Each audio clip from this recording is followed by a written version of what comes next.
saksihan. Could it be ito yung precursor to the 2028 elections?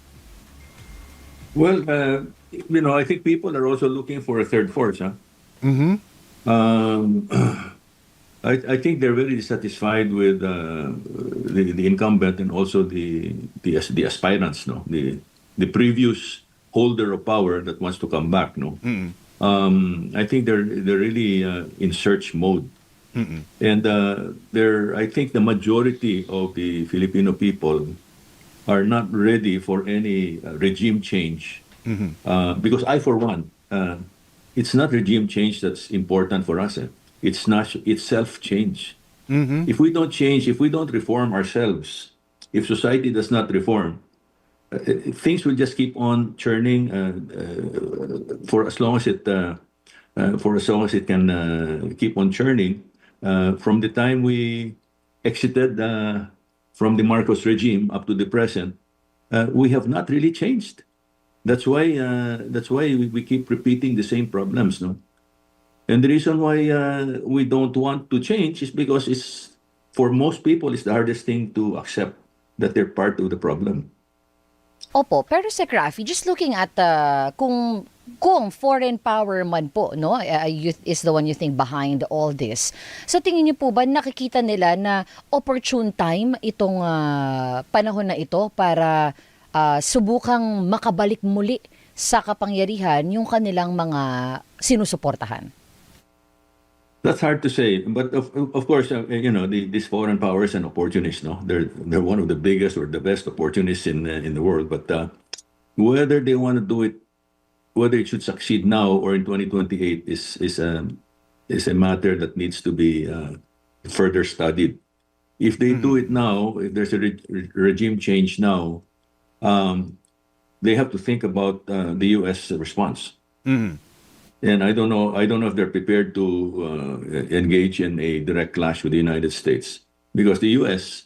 Will not take it sitting down. Opo. But aren't they spreading themselves too thinly? Kasi considering ngayon din po, mayroon silang hidwaan sa Japan. Who is spreading themselves? Ang China po, sorry.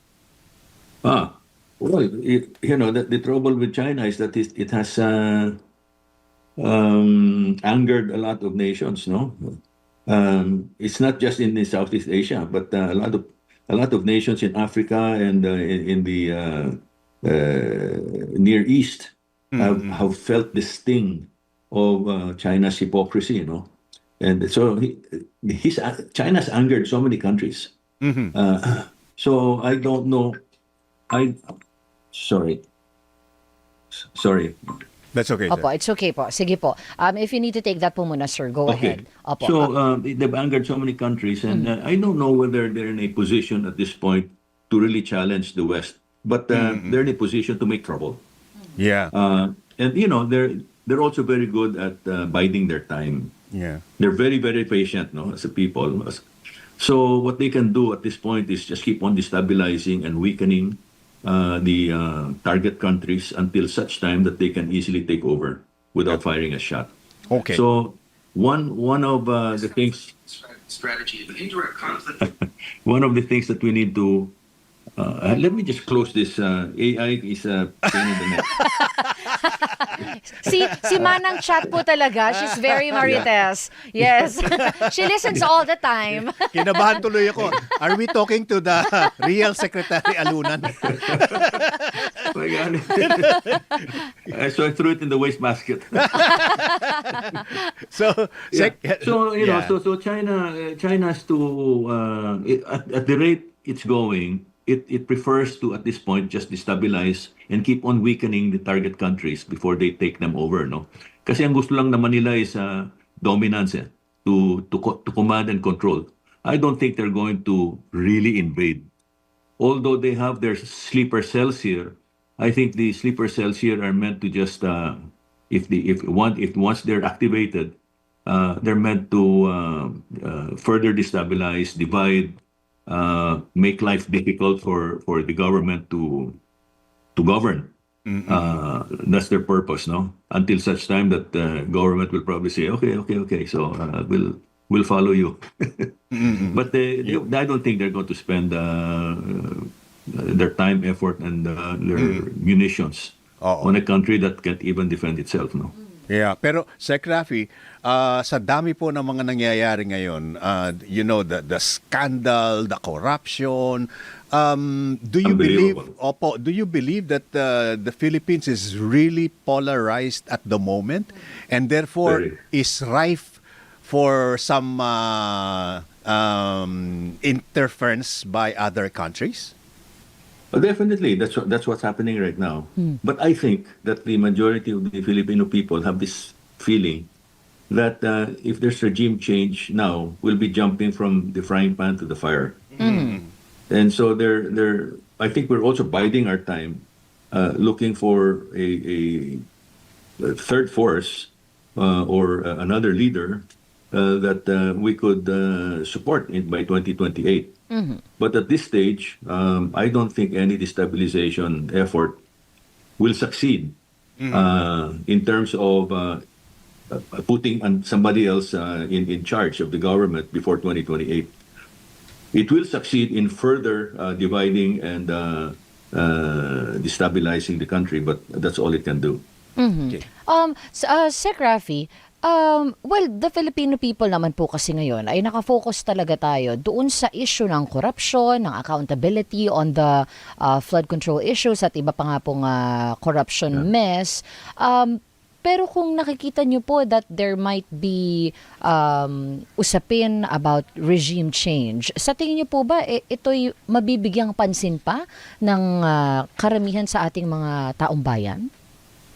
Well, for regime change to happen, definitely the armed forces will have to play a major role, no, in that. Without the AFP, nothing will really work because the people are so fractured that there's no critical mass, no.